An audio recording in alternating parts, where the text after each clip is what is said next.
Halo guys, kembali lagi bersama Sarjana Pintu. Gimana kabar kalian hari ini? Gue harap baik-baik saja tentunya. Oke, seperti biasa gue akan nemenin istirahat makan siang kalian kali ini dengan membahas alur cerita film Betul Flag of Nepinik yang dirilis pada tahun 2004. Film ini menceritakan kisah sekelompok orang yang bekerja di pengeboran minyak padang gurun Mongolia.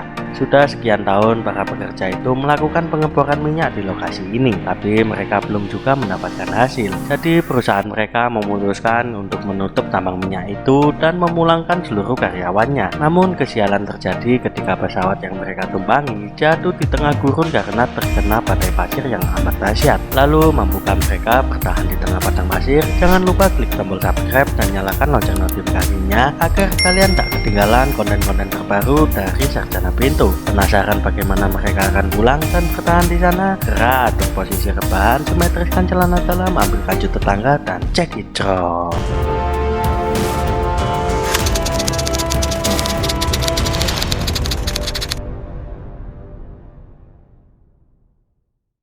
Di awal film kita akan diperkenalkan dengan seorang insinyur yang bernama Kelly. Ia terlihat cukup emosi dengan penutupan fasilitas di tempatnya bekerja. Tak lama kemudian ada sebuah pesawat yang mendekat lalu mendarat di fasilitas pengeboran minyak itu. Kemudian seorang pria turun dari pesawat tersebut dan Kelly kemudian berkenalan dengannya. Pria tersebut bernama Frank Town. Ia adalah seorang pilot pesawat kargo yang juga bekerja di perusahaan yang sama. Ternyata Frank tak sendirian mengendarai pesawat itu. Dia dibantu oleh seorang kopilot yang bernama AJ. Frank meminta Kelly dan karyawan yang lain agar secepatnya mengemas barang bawaan mereka dan pergi dari fasilitas itu. Setelah beberapa lama, para karyawan pun mengemas barang dan alat-alat milik mereka kemudian memasukkannya ke dalam pesawat. Frank dan AJ mengabsen karyawan yang naik ke pesawat itu. Tapi ada seorang pria asing bernama Elliot yang ikut menumpang di pesawat mereka. Frank awalnya tak setuju karena Elliot ini bukan karyawan perusahaan itu. Tapi karena kasihan, akhirnya dia memperbolehkan Elliot menumpang di pesawat tersebut. Setelah semua penumpang naik dan segala macamnya sudah beres, Frank pun kemudian memulai perjalanan mereka. Pesawat Frank take off dengan lancar dan terbang mulus tanpa ada masalah sedikit pun. Para penumpang terlihat bahagia karena akhirnya mereka bisa bertemu dengan keluarga yang sudah lama mereka rindukan. Setelah beberapa jam mereka terbang, pesawat mereka mengalami sedikit turbulensi yang membuat pesawat itu sedikit bergetar, yang akhirnya membuat antena komunikasi pesawat tersebut terlepas. Frank dihadapkan dengan badai pasir yang sangat besar di depan mereka yang membuat AJ sedikit panik. Dia kemudian menyarankan Frank untuk pesawatnya kembali ke fasilitas pengeboran. Frank malah menambah ketinggian pesawatnya dan menerobos masuk ke dalam badai pasir itu. Semakin lama turbulensi yang mereka alami pun semakin menjadi kuat. Pesawat tak henti-hentinya bergetar dan tentu saja membuat para penumpang tidak nyaman. Elliot mempunyai feeling buruk soal ini. Dia juga berusaha mengingatkan Frank kalau pesawatnya terlalu berat dan menyarankan untuk tidak melawan badai pasir di depan mereka. Tapi Frank tidak mendengar saran Elliot dan kemudian memaksa pesawatnya terbang masuk ke tengah badai pasir. AJ berusaha mencari bandara terdekat supaya mereka bisa mendarat dengan selamat, namun bandara terdekat jaraknya masih 480 km jauhnya. Kemudian AJ mencoba mengirim sinyal darurat, tapi karena antenanya rusak jadi tak ada yang mendengar pesan mereka. Getaran di dalam pesawat semakin menjadi kuat dan barang bawaan mereka pun ikut terguncang dan orang-orang semakin panik. AJ kemudian keluar dan berusaha menenangkan para penumpang. Mur yang mengunci paling-paling sebelah kiri terlepas dan tersedot masuk ke dalam turbin pesawat. Karena tidak ada yang menahan, akhirnya paling-paling itu terlepas dan hampir membunuh Frank di dalam kokpit.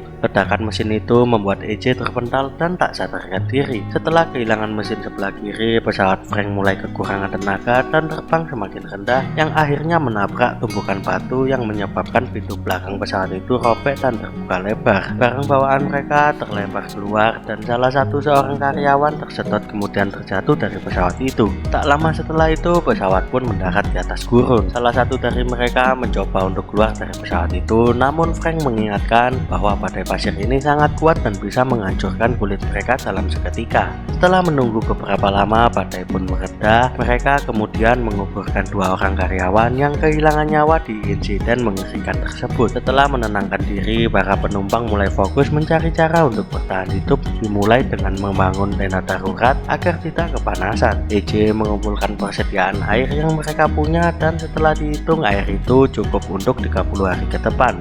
Frank melihat peta dan berusaha mencari lokasi tempat mereka berada saat ini, yang nampaknya mereka berada di padang pasir Gobi dekat dengan perbatasan Mongolia dan China. Kemudian Jeremy dengan percaya diri berkata kalau dia mampu berjalan ke kota terdekat yang letaknya 320 km dari lokasi mereka saat ini. Namun Mr. Reddy mengingatkan mereka kalau suhu di bulan Juli saat ini adalah suhu paling panas dalam setahun dan dia nggak bakal bisa selamat dengan berjalan kaki karena pasti akan mengalami dehidrasi, dan lebih parahnya lagi bebatuan di bukit sepanjang padang gurun itu bersifat magnetik yang bisa mengacaukan jarum kompas yang mereka punya. Hari semakin gelap dan malam pun tiba. Semua orang tertidur di dalam bangkai pesawat milik Frank. Davis yang kebelet pipis saat itu sudah tak tahan lagi dan nekat keluar menjauh dari pesawat untuk menyelesaikan panggilan alam. Namun di saat akan kembali, dia tak sengaja tersandung batu kemudian berguling-guling di lembah padang pasir, dan seketika badai pasir tiba-tiba datang kemudian mengubur Davis hidup-hidup sampai tewas cuy. Keesokan harinya semua orang dibuat panik karena Davis menghilang, dan tentu saja mereka tidak bisa menemukannya karena Davis sudah terkubur di dalam pasir. Kelly sangat kecewa dengan Frank karena dia terlihat santai dan seakan-akan tidak peduli dengan Davis yang menghilang begitu saja. Frank membela dirinya dan berkata kepada Kelly kalau orang-orang itu sudah dewasa dan seharusnya mereka bisa menjaga diri masing-masing. Kelly dan yang lainnya pun mulai kehilangan rasa percaya diri. Mereka yakin kalau tidak ada orang yang bisa menyelamatkan mereka semua. Jeremy dan Ian sudah kehabisan kesabaran dan mereka memutuskan untuk mengambil segalon air dan berusaha pergi dengan berjalan kaki.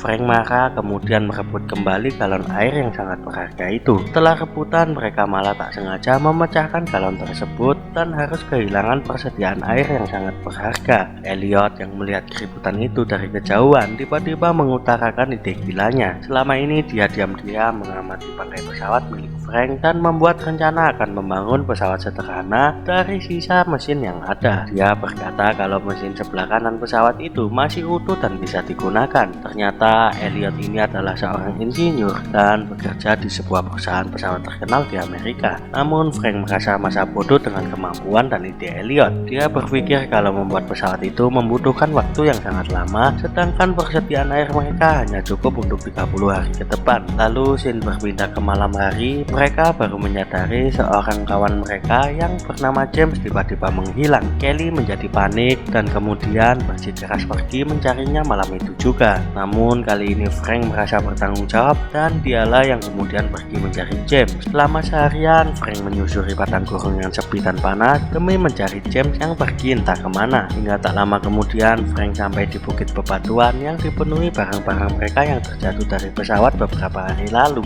Dia terkejut setelah melihat mayat yang terbaring di atas bebatuan, dan Frank lebih terkejut lagi setelah melihat tubuh mayat itu penuh dengan lubang bekas tembakan. Ternyata itu bukanlah mayat James, melainkan seorang penumpang lain yang terjatuh pada saat pesawat mengalami insiden di udara. James masih hidup dan mengagetkan Frank karena muncul tiba-tiba dari belakang. Frank sedikit lega karena melihat James yang masih sehat, namun dia juga khawatir melihat mayat yang dipenuhi bekas tembakan itu. Dia yakin pelakunya adalah segerombolan suku nomaden yang berkeliaran di padang gurun ini. Setelah menemukan James, tentu saja Frank kembali ke pesawatnya. Di sana dia memulatkan tekadnya dan setuju dengan Elliot untuk membangun pesawat sederhana. Mereka membanding tulang untuk membongkar bangkai pesawat tua milik Frank. Tentu saja karena mereka bekerja sekuat tenaga, persediaan air juga semakin menipis. Banyak cobaan yang menghalangi mereka ketika membangun pesawat itu. Suatu ketika mereka harus berhadapan dengan badai petir yang menyambar dan hampir membunuh mereka semua. Tak hanya itu, sebagian dari persediaan bahan bakar tak sengaja terkena percikan api sampai meledak tak tersisa. Setelah 2 minggu mereka terdampar di padang pasir itu, akhirnya pesawat rakitan pun mulai terbentuk. Mr. Reddy memberikan nama pesawat itu Phoenix, agar seperti burung api yang bangkit dari abu. Namun lagi-lagi mereka tertimpa bencana di malam harinya. Karena ledakan api di beberapa hari lalu, sekelompok orang tak dikenal mendekat ke arah mereka. Disinilah dilema mulai muncul. Ian berpikir kalau sekelompok orang itu mungkin bisa menyelamatkan mereka atau setidaknya memberi air dan makanan. Dia ingat kalau seminggu lalu dia menemukan mayat yang penuh bekas tembakan. Bisa jadi orang-orang inilah pelakunya. Namun akhirnya mereka mengambil resiko. Ian, Alex, dan EJ mendekat ke arah sekelompok orang itu. Mereka mencoba untuk berkomunikasi dan meminta pertolongan. Situasi menjadi semakin mencekam setelah James tak sengaja melihat jam tangan milik pria yang mayatnya ditemukan Frank sedang dipakai oleh salah satu pria asing itu. Karena ketahuan, pemimpin mereka mencoba menembak EJ, tapi Alex mengorbankan dirinya untuk melindungi EJ. Frank secepat mungkin menembak balik orang-orang keparat itu. Namun satu orang berhasil kabur. Semua orang merasa terpukul dan bersedih atas kejadian ini. Luka tembakan Alex terlalu parah yang menyebabkan dia harus kehilangan nyawanya, cuy. Mereka semua tidak mau membuang waktu dengan bersedih terus-terusan. Kemudian mereka pun melanjutkan pekerjaannya. Frank tak sengaja menemukan sebuah majalah yang berisi katalog mainan pesawat di dalam tas milik Elliot. Ternyata selama ini Elliot tidak sepenuhnya jujur kepada mereka. Ternyata Elliot ini emang benar-benar insinyur pesawat, tapi ternyata pesawat remote control mainan anak-anak. Tentu saja semua orang kepada Elliot karena merasa dibohongi. Mereka berpikir membuat pesawat beneran dan pesawat mainan bedanya jauh sekali, dan ilmunya juga sangat berbeda.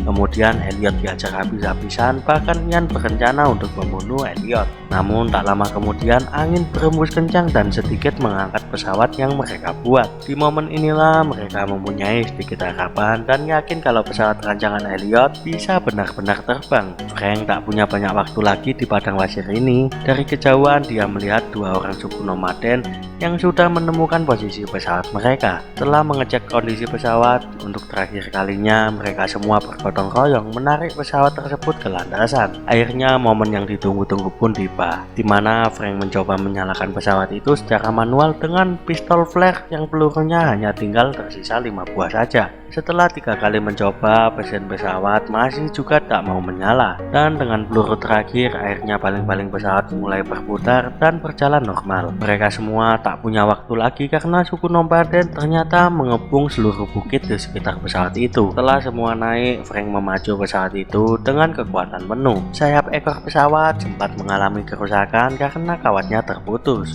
Namun Elliot memberanikan diri memasang kawat itu kembali, dan di saat yang tepat pesawat berhasil keluar dari jurang dan akhirnya membawa mereka terbang tinggi untuk kembali pulang. Setelah bertahan hidup selama hampir 3 minggu di padang pasir yang ganas, akhirnya pesawat Phoenix bisa terbang sempurna dan membawa mereka keluar dari gurun itu, dan film pun tamat, cuy. Endingnya nggak teli banget. Gitulah akhir dari film Flag of the Phoenix kali ini. Pesan dan kesan yang bisa kita dapatkan ialah bahwa kita harus mendengarkan saran dari orang lain. Jangan sampai keputusan yang kita buat secara egois bisa merugikan bahkan membuat nyawa orang lain menghilang. Jangan sampai keegoisan dan sikap individualis kita menghancurkan hidup kita di kemudian hari. Semoga dengan adanya gambaran ini kalian bisa mendapatkan hikmat agar bisa berubah menjadi manusia yang sempurna. Amin. Sekian pembahasan dari film kali ini. Jangan lupa klik tombol subscribe dan nyalakan lonceng notifikasinya agar kalian selalu update konten-konten terbaru dari channel Sarjana Pintu. Salam Pintu untuk calon sarjana. Thank you for watching this video and see you in the next video.